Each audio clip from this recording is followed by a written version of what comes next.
Que veut Hitler?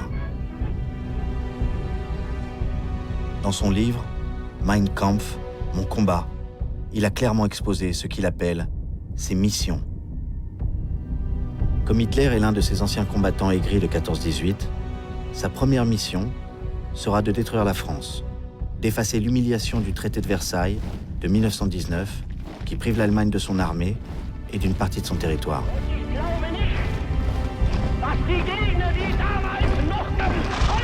Il veut conquérir ce qu'il appelle l'espace vital. L'Allemagne a 80 millions d'habitants, le double de la France. Il veut en faire la grande puissance mondiale qu'elle doit être.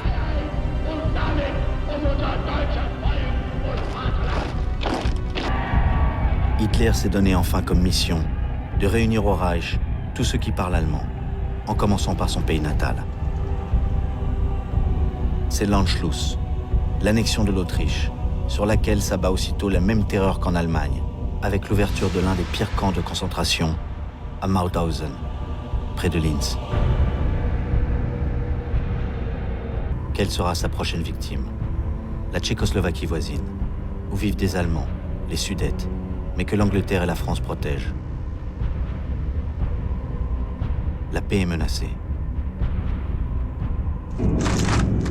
À Munich, dans le temple du nazisme, une conférence de la dernière chance est organisée. Sont réunis, d'un côté, Adolf Hitler, qui fait de plus en plus peur, et son allié, le dictateur italien, Benito Mussolini. Mussolini, l'inventeur du fascisme, l'embrigadement de tout un peuple. Depuis l'enfance.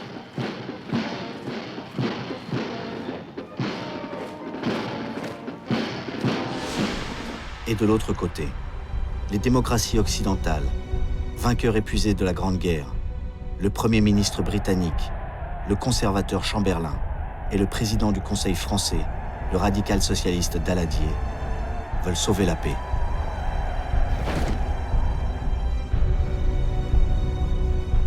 Ils en arrivent à accepter l'inacceptable. L'abandon de la province tchèque des Sudètes à Hitler, en échange de sa promesse solennelle de ne plus revendiquer aucun autre territoire. Mais que vaut la promesse d'Hitler? 6 mois plus tard, seulement, il envahit ce qui reste de la Tchécoslovaquie et entre à Prague avec le maréchal Göring à ses côtés.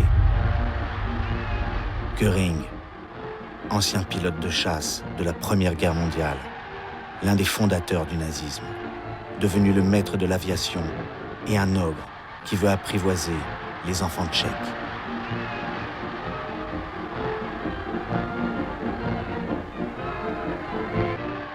Hitler n'a même plus besoin du prétexte de réunir ceux qui parlent allemand. La puissante industrie tchèque travaillera pour lui. Pourquoi se priver? Les Alliés ont laissé faire.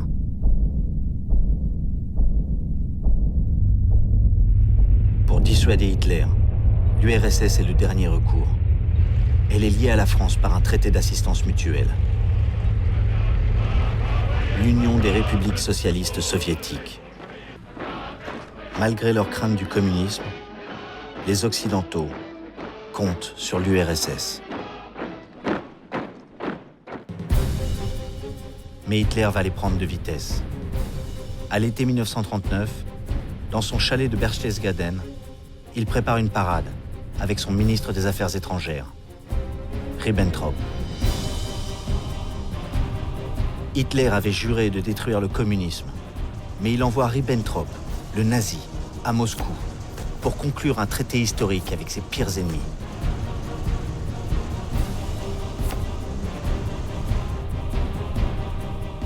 Quand le ministre des Affaires étrangères de Staline, Molotov, signe le pacte germano-soviétique, les communistes sont bouleversés, comme ces militants français qui prennent, en ce mois d'août 1939, leur congé payé, l'une des grandes conquêtes du Front populaire.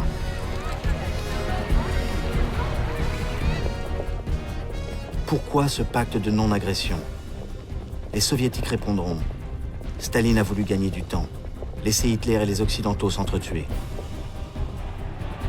Peut-être avait-il aussi l'illusion qu'il pouvait durablement partager l'Europe avec Hitler, en s'appropriant une partie de la Pologne et les pays baltes.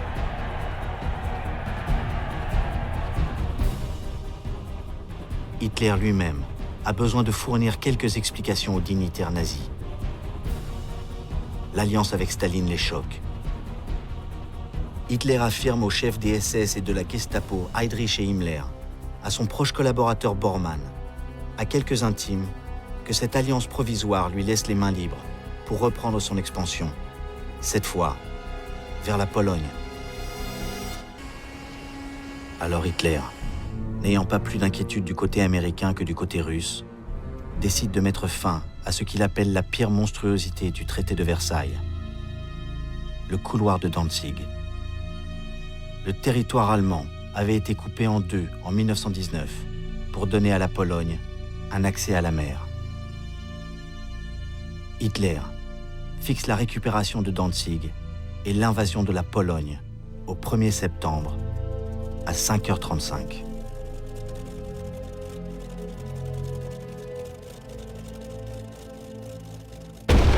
Le premier coup de canon de la Deuxième Guerre mondiale est tiré sur Danzig.